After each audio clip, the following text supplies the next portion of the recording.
Alors, le salon de la montre de Genève est maintenant ouvert. Nous allons donc pouvoir aller voir les nouveautés de Alan Zona pour 2025. Alors, sans plus attendre, allons-y. Alors, premièrement, nous avons non seulement un quotient perpétuel, donc traditionnellement comme le fait Alan Zona avec la grande date, et puis également avec l'indication de l'année, donc la position de l'année, plutôt dans le cycle des années bissextiles. Nous avons le jour et nuit, euh, le jour de la semaine, ainsi que le mois, et petite seconde et phase de lune. Mais en plus de tout cela, nous avons une répétition minute. Donc le tout dans un boîtier en platine, limité à 50 pièces, donc avec un magnifique cadran noir et bracelet noir.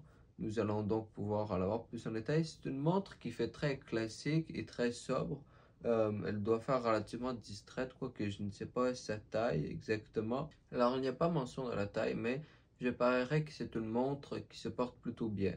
Nous avons un remontage manuel, et puis vous pouvez également observer que le cadran est à énamel. Donc, l'énamel noir et le boîtier en platine est toujours une très grande combinaison.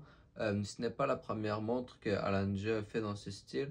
Récemment, pour le 25e anniversaire de la Langer 1, ils avaient sorti 4 modèles commémoratifs, 2 en or rose avec bracelet bleu et 2 en platine avec cadran noir, et donc dans la même palette.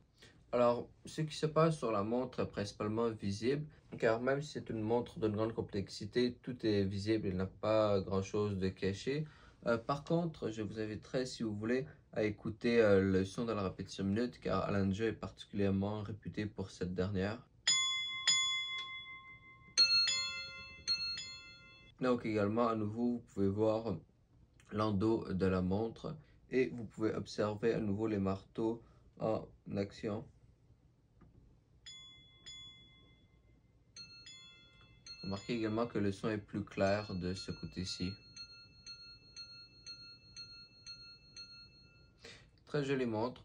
Connaissant Alan Zona, cependant, elle devrait être très chère. Alors, leur quantième perpétuel, le tourbillon, dans un boîtier en honey gold avec de la luminescence extensive de l'an dernier pour Watches and Wonders 2024, se vendait, si je ne m'abuse, autour de 600 000 euros.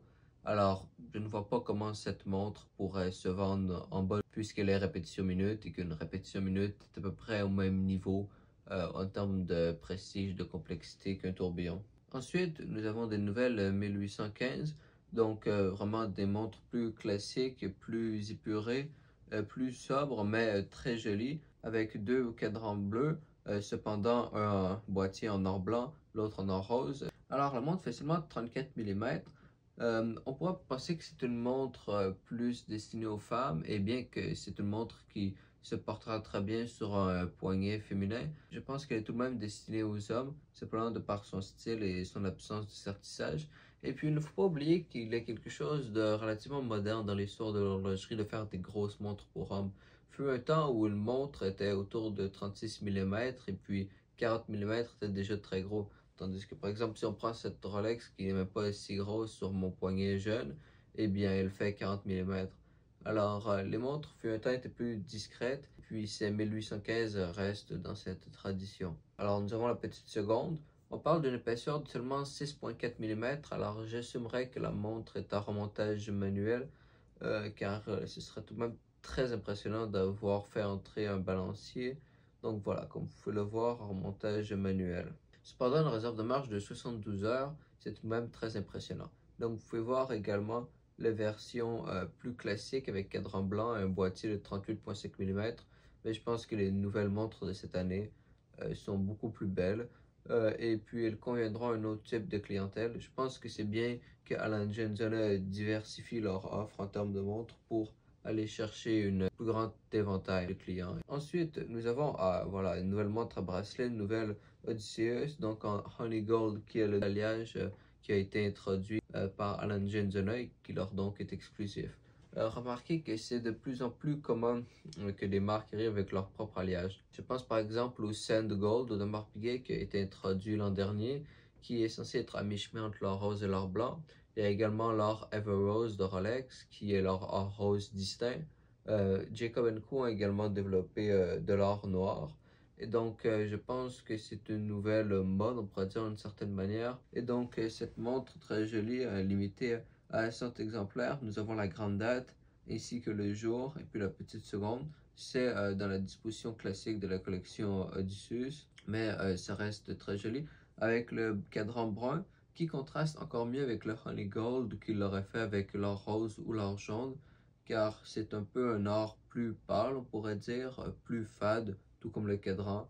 Et donc, c'est encore une fois une palette sobre. Et ça, même si la montre est sur un bracelet et est entièrement en métaux. Je ne pense pas que c'est une montre qui attire trop l'attention ou qu'on pourrait juger de trop flashy. Et puis d'ailleurs, la montre fait 40,5 mm, ce qui n'est pas énorme. Écoutez, il n'y a que 3 montres, c'est très court, mais c'est bien fait. Personnellement, mes préférés, même si je ne suis pas quelqu'un qui apprécie tout particulièrement les montres très petites, restera probablement les 1815. Je trouve qu'ils font très classiques, délicates et puis très bien réussis avec leurs chiffres arabes et leurs minces cornes. Ils ont vraiment un air raffiné, on pourrait dire. Et puis, étant un grand amateur de complications, c'est sûr que j'adorerais également la Minute Repeater Perpetual, sauf que je ne trouve pas qu'elle se distingue particulièrement des autres quantités perpétuelles répétition minute. Cependant, elle est magnifiquement exécutée. Et puis parfois, c'est aussi bien une montre qui réussit tout particulièrement à des fonctions de base, plutôt que des montres qui font toujours les choses différemment. Quoique c'est toujours mieux quand les marques innovent, comme ils l'ont fait justement avec leur Honey Gold. Donc, 3 très intéressants nouveaux ajouts, alors concis mais superbes. Et donc c'est déjà tout. Je vous invite à aller voir si cela vous intéresse les vidéos introduisant les nouvelles montres des autres marques. Il a déjà été publié celle pour Rolex, Vacheron Constantin et Patek. Également devrait bientôt arriver d'autres au courant de la journée, ainsi que mercredi également. Alors restez à l'affût. Merci d'avoir suivi cette vidéo jusqu'à la fin et je vous dis à la prochaine.